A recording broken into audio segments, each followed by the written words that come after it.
What's happening, folks? Back with another reaction, back with another lucky dip. And this is one from Playlist founder Philip, who provided the initial batch of lucky dips, and I admittedly have not gone through as many of them as I would like to, but I will continue to do my best to keep them coming.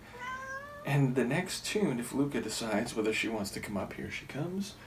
The next tune I've chosen is by Agnes Obel, not a name I'm familiar with, but the track is called Close Watch. So yeah, I have been selecting these based on title, sometimes artist name, but the phrase Close Watch jumped out to me because you can use that in different contexts, but mostly when I've seen that phrase, it's, keeping a close eye on something to watch for any developments, any significant changes, when you're concerned for the status of something or indeed someone.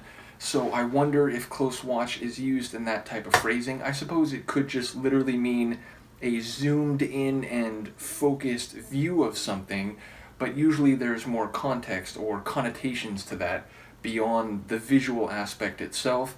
Either way, I'll see what I can catch on a first listen. This is Agnes Obel, and the track is Close Watch.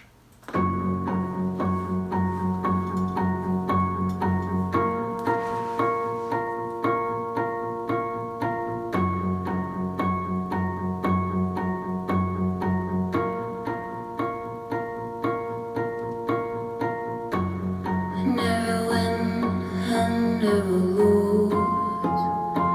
There's nothing but to choose between right and wrong.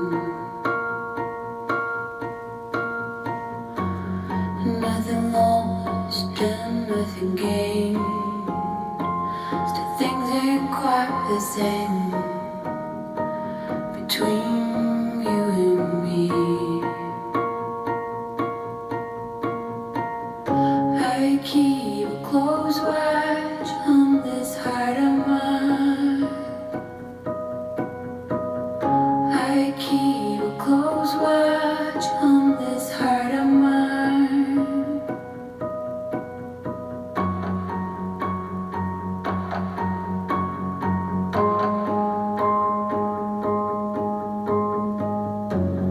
I still hear your voice at night. I turn out the light and try to settle down, but there is nothing I can do, 'cause I can't live without you anyway at all. I keep a close watch on this heart of mine. I keep a close watch on this heart of mine. I keep a close watch on this heart of mine.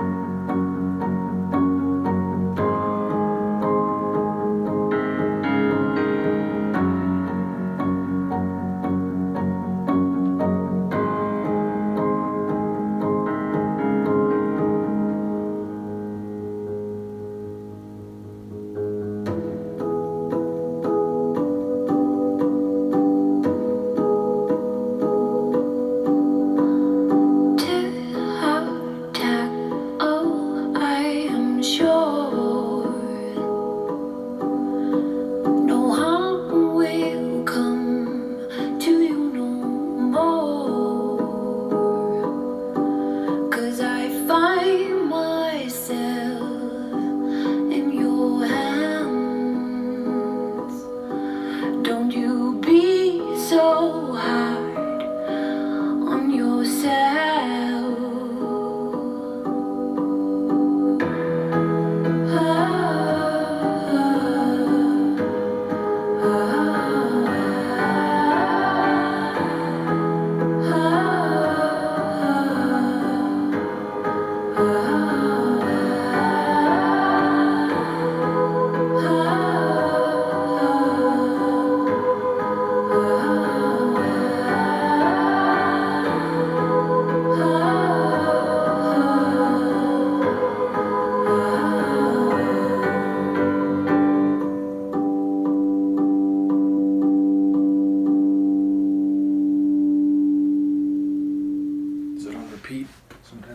always on repeat. No, it's not.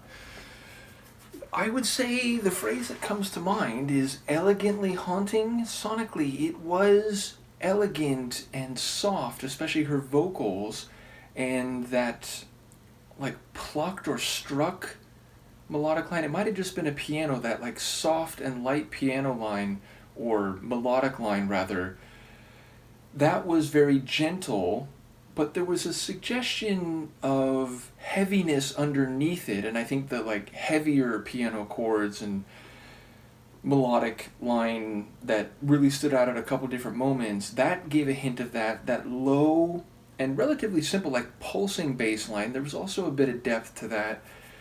And the atmosphere, again, it was gentle and melodic, and yet behind that there was a bit of a haunting feeling. So elegantly haunting is the phrase I'm going with. I enjoy her vocal performance. It's soft and emotional, also a bit, jaded is too strong of a word, but a bit forlorn, I would say. And for the first half of the tune lyrically, I thought I had it. It's, the idea that she's still coming to terms with this person not being there anymore. She's trying to get past it and to process it, but when she turns out the light, it's like he or she, whoever, is still there, and she can still feel this person's presence even if they're not there literally. Now, again, that could be because they passed away. It could be just because they left, the relationship ended, but it's like she's saying she can't get past it. She like can't live without this person. And then at the end, there were a couple lines where I was like, wait, do I have this right? Because she was saying like something about like her still being in his hands or her hands, and that the person shouldn't be so hard on themselves, would suggest maybe they are still around, like alive anyway, but that maybe the reason he or she is not there anymore is more complicated. Maybe the narrator is taking some of the blame and saying that, it's not you, it's me, something like that. So by the end, I wasn't quite sure what was happening lyrically, even though in the first half, I thought it was, again, just a feeling of sadness that they can't quite move on, even though they're trying to do that. But yes, I love the simplicity, kind of like one of those like music box kind of tunes. It sounds like, you crank a music box and it has this sweet, gentle melody, but there's a bit more atmosphere than just the sonics themselves. Like the atmosphere of the tune exceeds the relative simplicity of the sonics. So yeah, again, as with a lot of these tunes, and I think Philip mentioned that, some of these were taken from their use in movie trailers, video game trailers, and things where they're kind of these one-off usages, but they're chosen to be tracks that really kind of catch your ear and make you interested in whatever the media is. And I wouldn't be surprised again if this was one that was used in a really like elegant yet haunting scene in a TV show or like a trailer or something like that. So it definitely had those vibes. Time wise, I don't really have a sense for this one. I'm going to say post 2000, which is a cheat, right? That's like a 25-year time span. But yeah, I'm going to say post 2000, maybe late 2000s, early 2010s. So yeah, I'm guessing with a large time frame on this one. But yes, at the very least, it doesn't sound 90s, it doesn't sound 80s, it sounds more recent than that. But yeah, a beautiful, elegant, and yet slightly disconcerting tune, which I enjoy that synthesis or that Venn diagram of feelings in a given piece of music. So in any case, thank you again to Phil. Let me know what you think. I'll see you for the next one. Peace.